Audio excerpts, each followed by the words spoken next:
اس کو اللہ نے منتخب فرمایا. اور قبیلہ کنانہ کے جتنے منتخب تھے، جتنے بھی تھے آگے شاخیں تھی، اس میں سے قریش کو اللہ تبارک و تعالیٰ نے پسند فرمایا، چنا. اور قریش کے اندر جتنے بھی تھے، بنی ہاشم تھے، بنی امیہ تھے وغیرہ، تو ان میں سے اللہ تبارک و تعالیٰ نے بنی ہاشم کو منتخب فرمایا. اور بنی ہاشم سے اللہ تبارک و تعالیٰ نے جناب محمد الرسول اللہ صلی اللہ علیہ وسلم کو منتخب فرمایا. تو حضور کو کس طرح اللہ نے چنا ہے کہ پوری کائنات میں جتنی بھی اولاد آدم ہے، پہلی بات تو یہ ہے کہ کائنات میں جتنی بھی مخلوقات ہیں، سب مخلوقات میں سے جو شرف ہیں، اشرف ہیں، بہتر ہیں، وہ آدم کی اولاد آدم ہیں، انسان ہیں. اور انسانوں میں سے جو بہتر قبیلہ ہے وہ بنی کنانہ ہے. اور قبیلوں میں سے آگے بنی قریش سب سے بہتر ہے، اور قریش میں سے بنی ہاشم سب سے بہتر ہے، اور بنی ہاشم میں سے سب سے بہتر ہیں جو محمد الرسول اللہ، میرے اور آپ کے آقا، فدا کا امی و ابی یا رسول اللہ صلی اللہ علیہ وسلم. اللہ تبارک و تعالیٰ نے آپ کو منتخب فرمایا، اور ساتھ ہی پھر آپ کی شان میں ساری کائنات کو پابند فرما دیا. ان اللہ و ملائکتہ یصلون علی النبی یا ایھا الذین آمنوا صلوا علیہ وسلموا تسلیما. اللہ تبارک و تعالیٰ بھی اور اس کے فرشتے بھی اپنے نبی پر رحمتیں بھیجتے ہیں، درود بھیجتے ہیں.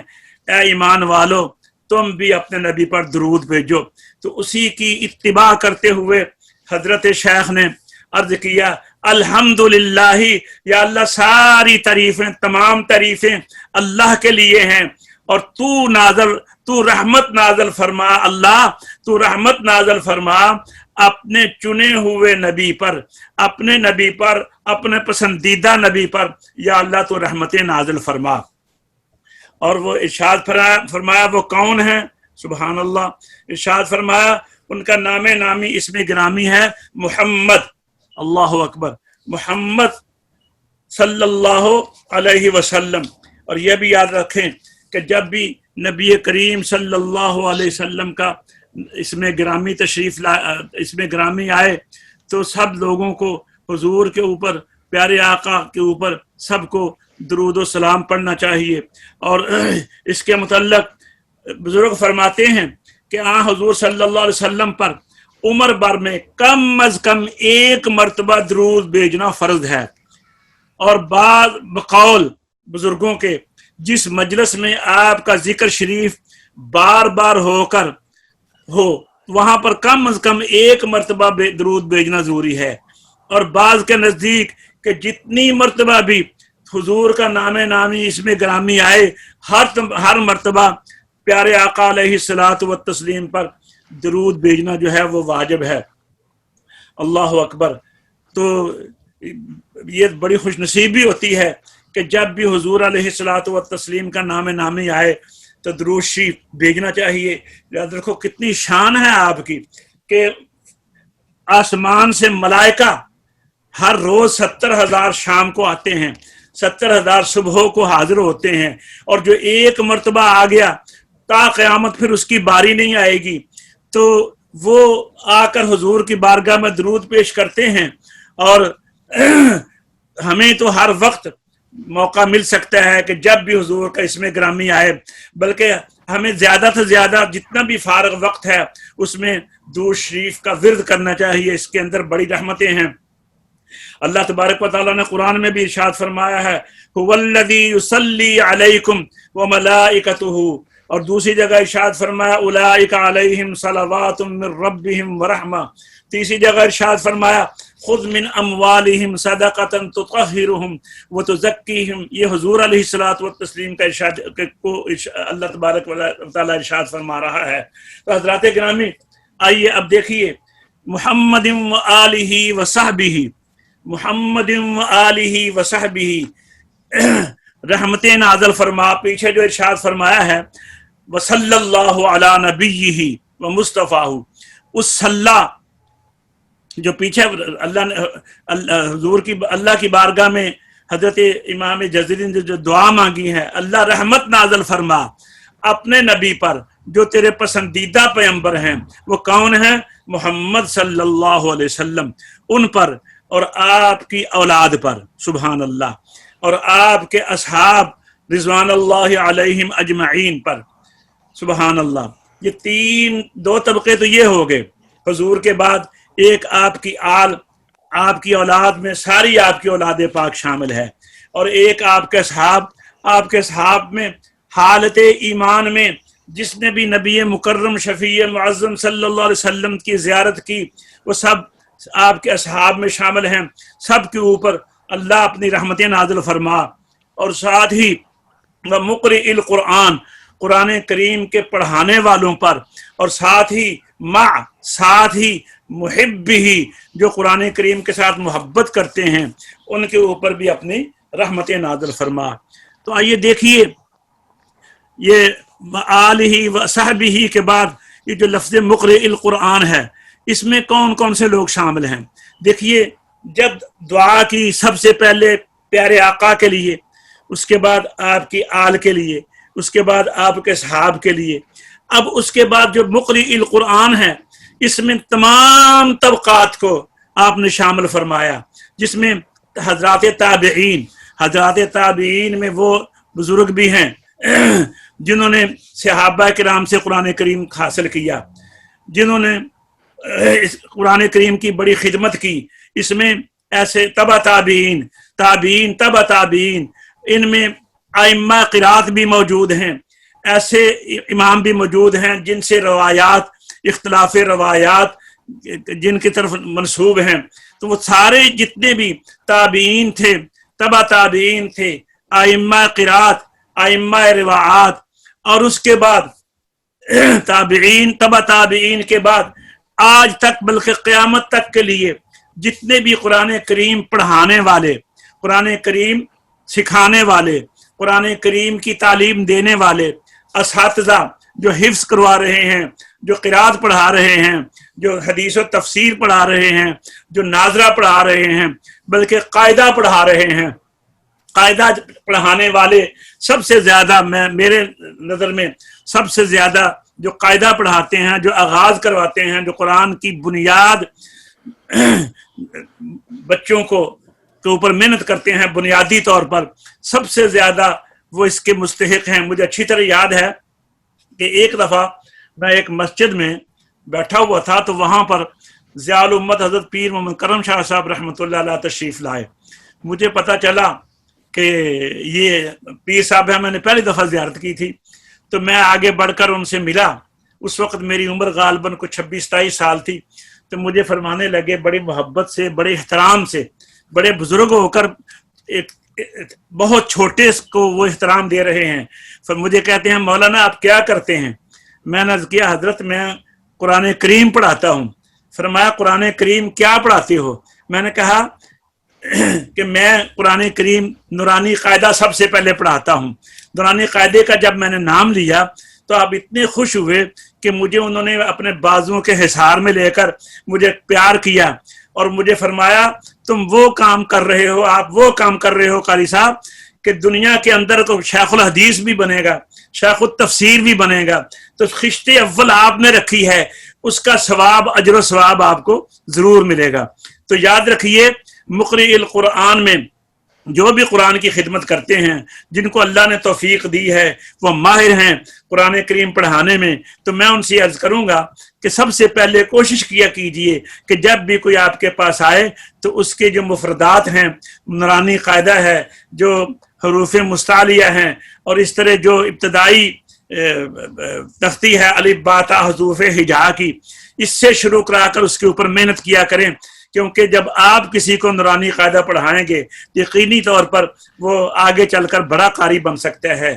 تو مقرئ القرآن سے مراد قرآن کریم کے اساتذہ ہیں، اور اس کے ساتھ بعد آگے ارشاد فرمایا ما محب ہی، جو قرآن شریف کے ساتھ محبت کرتے ہیں، جو قرآن شریف کے ساتھ محبت کرتے ہیں، یا اللہ ان کے اوپر بھی رحمت نازل فرما، جو قرآن کریم کو شوق سے سنتے ہیں، قرآن کریم سن کر ان کی طبیعت میں